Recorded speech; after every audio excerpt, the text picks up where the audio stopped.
माथे पर काले रंग की बिंदी लगा, काले जोड़े में अपने पल्लू से अपने मुंह को गट्टी फुकार कर रोती चीखती आती, छाती पीट पीट कर अपना शोक व्यक्त करती एक लाश को घेरे रो रही थी।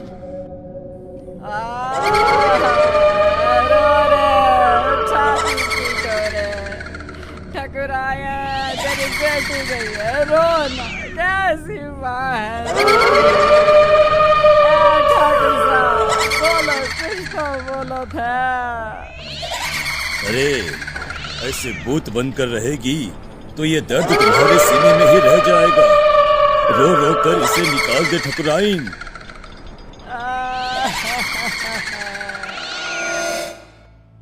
राजस्थान में ये प्रथा सदियों से चली आ रही है। किसी भी राजा या जमींदार के घर किसी की मौत पर रुदाली को शोक मनाने बुलाया जाता था, जो 12 दिनों तक चला करता था। ये किस्सा शुरू होता है राजस्थान के एक गांव बिलासपुर के जमींदार प्रेमनाथ के घर से। ठाकुर साहब के घर किसी चीज की कोई कमी नहीं थी। नौकर चाकर सारी खुशियां, बस था नहीं तो एक बच्चा जो उन्हें पिता कहे। प्रेमनाथ अपने बगीचे में बैठे उदास चेहरा लिए सोचते हैं, कब मेरे आंगन में नन्ही सी जान खेलेगी, कब? अरे इतनी संपत्ति किस काम की है? भगवान पर भरोसा रखिए साहब, वो सबका ख्याल रखता है। कल ही मेरी लुगाई को सपना आया था कि ठकुराइन एक बच्ची के साथ खेल रही है। क्या सच में? तो वो श्राप जो हमारे वंश को लगा था। अरे अरे अरे, कितने समय बीत गए ठाकुर साहब, अब काहे का श्राप? कितने दिन ही छिपा करता है? अब तो आप खुशियां मनाइए। माली की बात सच निकली और ठकुराइन गर्भ से रही और 1 साल में ही उन्होंने एक नन्ही सी जान को जन्म दिया, जिसका नाम निशा रखा गया। निशा यानी अंधेरा, घोर अंधेरा। और निशा की पसंद भी कुछ ऐसी ही थी। बचपन से उसे काली चीजें संजोने का बड़ा शौक था। हे भगवान, ये काली गुड़िया कहाँ से ले आई? फेंक इसे निशा, डर नहीं लगता तुझे? गुड़िया पूरी तरह काले कपड़े में रुई डालकर बनाई गई थी। गले में लाल रंग के धागे में एक ताबीज, मानो किसी तंत्र मंत्र के लिए इस्तेमाल में लाया जाता है। ठकुराइन घबरा जाती है और उस गुड़िया को निशा के हाथ से लेकर नीचे फेंक देती है। तुम्हें कुछ हो जाता तो बेटा? नहीं माँ, मुझे क्या होता? ये डॉल तो मेरी फेवरेट बनेगी। मुझे काला रंग कितना पसंद है, आप जानती हो ना माँ। ऐसी ही कुछ अजीब हरकतें करती निशा बड़ी हुई और आज 18 साल की होने वाली थी। एक दिन बाद ही उसका बर्थडे था। अपने जन्मदिन और मौत के एक दिन पहले वो रात को कहीं से बड़ी देर से लौटी और आते ही अपने कमरे में चली गई। और उस रात की सुबह फिर हुई ही नहीं। आज आसमान कितना अलग सा है ना, कितना घोर अंधेरा है। तुम्हें अंधेरे से कैसा प्यार है लाडो? अमावस की रात आते ही बाहर जाने के लिए बेचैन हो जाती, पर हर बार की तरह इस बार भी तुम्हें बाहर जाने नहीं मिलेगा। जाओ कमरे में आराम करो। कल जन्मदिन है ना तुम्हारा, बहुत बड़ी दावत रखी है गांव वालों के लिए। छिप कर ही सही, आज तो मैं बाहर जाकर रहूंगी। 18 साल की हो गई हूँ, बच्ची थोड़ी ना हूँ। मेरा बर्थडे तो बाहर ही सेलिब्रेट होगा।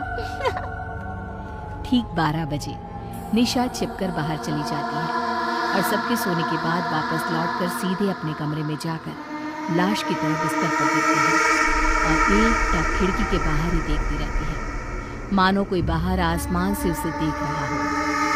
रात के 3 बजे। ओ अंकल, जल्दी चलो ना। निशा के आगे लाइन में लगा हुआ आदमी अपने हाथ को शरीर से अलग कर निशा के हाथ में देता हुआ कहता है, अरे परेशान कर दिया है, अब आगे वाला बढ़ता नहीं तो कैसे बढ़ूं मैं? इस हाथ से उसे नीचे जलते आग में धक्का दे दो। ये सब क्या है? गुन्नू काका, आप तो पौधों को पानी देते हो ना, आप यहाँ और हम सब कहाँ जा रहे हैं?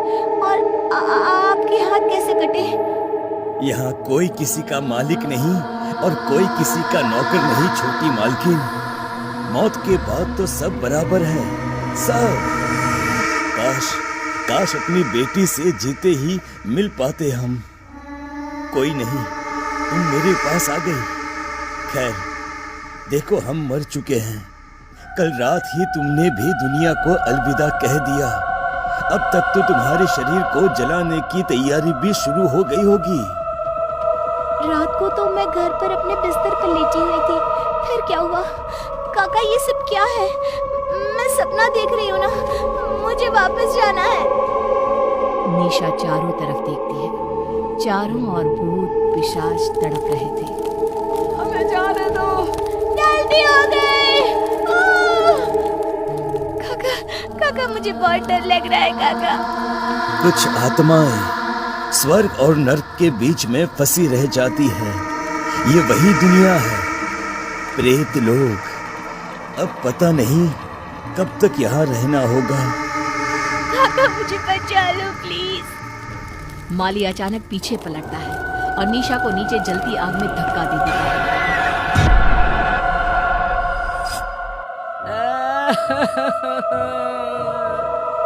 अरे लाश के अंगूठे में धागा तो बांधो। सबके इंतजार में तुम लोगों ने शाम कर दी। अरे अब रात को लाश को जलाया भी नहीं जाता। पास बैठी एक औरत निशा की लाश के पास जाती है और अंगूठी में धागा बांधने के लिए एक रेशम का धागा तोड़ती ही है कि लाश हवा में उड़ जाती है। सभी लोग इधर उधर भागने लगते हैं। चारों तरफ अफरा तफरी मच जाती है। ऐसा तो तभी होता है जब लोग से कोई आत्मा वापस आ जाती है। छोटी मालकिन के साथ कोई साया था। इसका शरीर जला दो वरना ये सबको खा जाएगी। न जाने क्या लेकर लौटी है। कंचन रुदाली निशा की लाश को पकड़कर उसके सीने में एक पत्थर रखकर उसके कान में कुछ क्रियाकर्म की कोई रस्म किए बिना ही सभी निशा की लाश को जला देते हैं। चली गई मेरी बिटिया। अब तो मेरी गुड़िया मेरे पास ही रहेगी।